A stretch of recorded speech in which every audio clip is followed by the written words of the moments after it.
Assalamualaikum warahmatullahi wabarakatuh. Bertemu lagi dengan saya Yogi Permadi SPD. Kali ini saya akan menjelaskan mengenai pemecahan masalah susahnya belajar bahasa Sunda di SMA Negeri 2 Indramayu.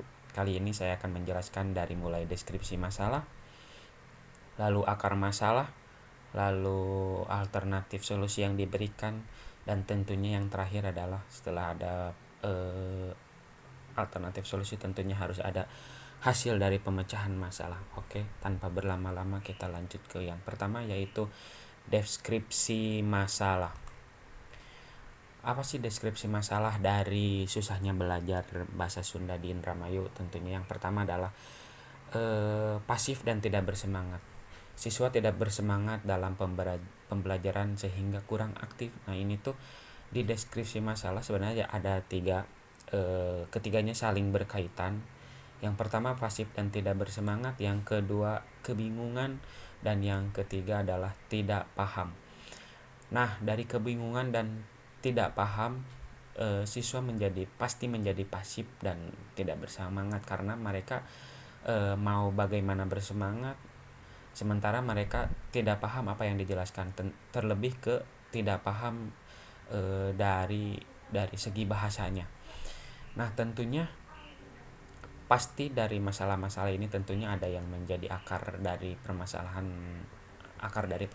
yaitu, nah, apa sih akar permasalahan dari bahasa Sunda susah?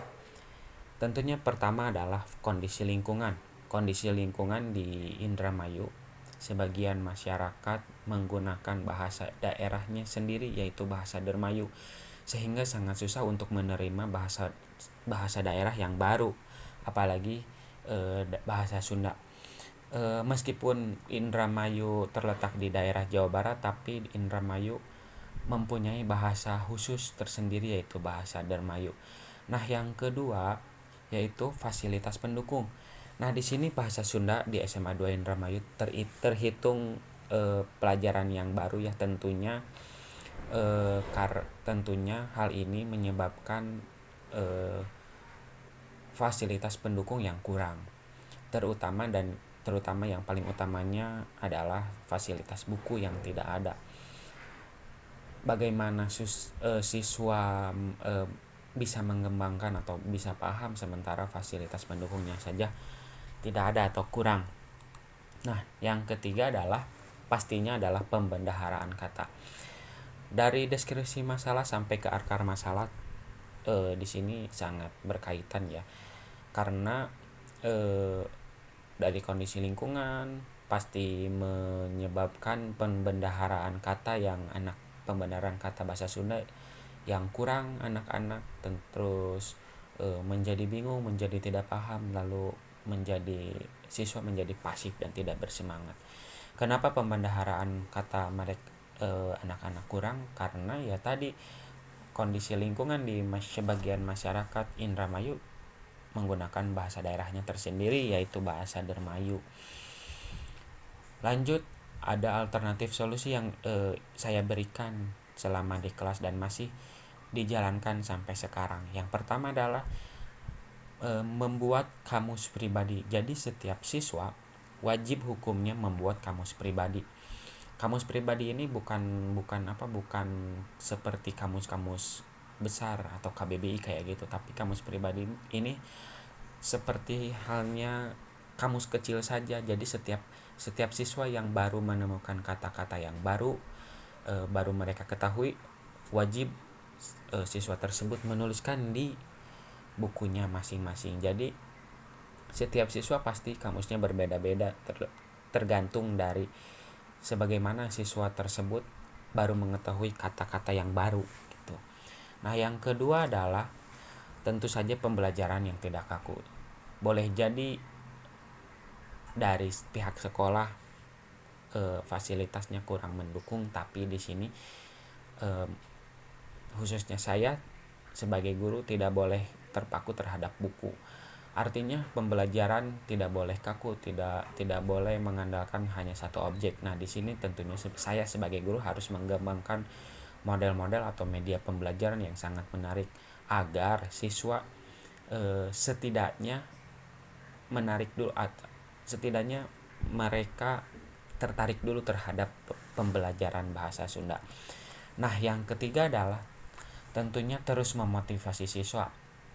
Meskipun kadang-kadang sampai saat ini selalu saya temui di setiap angkatan, kadang-kadang siswa banyak menanyakan kepada saya, kepada gurunya, mereka bertanya-tanya, kenapa sih di Indramayu harus belajar bahasa Sunda, kenapa sih di Indramayu harus belajar bahasa daerah lain, sementara di Indramayu sendiri sudah mempunyai bahasa daerah. Nah, di sini saya tidak boleh putus semangat, tidak boleh pesimis.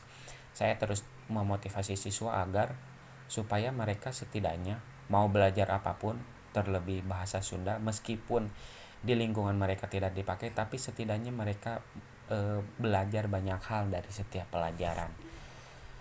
Lanjut. Nah, tentunya setelah tadi ada deskripsi masalah, terus ada sampai ke alternatif solusi, tentunya harus ada hasil dari pemecahan masalah. Nah, sampai saat ini yang saya rasa setelah saya berikan alternatif solusi, yang pertama hasilnya adalah siswa menjadi percaya diri dalam hal apapun, khususnya di pelajaran bahasa Sunda. Mereka setidaknya mau berani bersuara, setidaknya mau berani mencoba, meskipun awal-awalnya mereka takut, meskipun awal-awalnya mereka ragu, tapi setidaknya makin lama mereka belajar, makin banyak hal yang mereka pelajari, setidaknya membuat mereka lebih percaya diri. Nah, yang kedua adalah tentunya menambah pembenaran kata. Nah, dari alternatif solusi yang pertama, yaitu membuat kamus pribadi, setidaknya mereka siswa-siswa lebih mengetahui pembenaran kata yang sedikit demi sedikit mereka tahu gitu. Walaupun mereka hanya tahu dasar-dasarnya saja, tapi tidak apa-apa. Toh waktu terus berjalan, waktu terus berputar, setidaknya mereka tahu sedikit demi sedikit tentang atau mengenai bahasa Sunda sendiri. Nah, yang ketiga tentunya bisa menyelesaikan tugas. Meskipun awal-awalnya mereka pusing atau tidak mengerti, pasti mengeluh banyak hal tentang pelajaran bahasa Sunda, lama-kelamaan mereka bisa menyelesaikan tugas, meskipun mereka atau kebanyakan dari mereka masih mencampurkannya dengan bahasa Sunda, tidak apa-apa. Nah, yang keempat adalah mereka tentunya mulai berani untuk berbicara dengan menggunakan bahasa Sunda.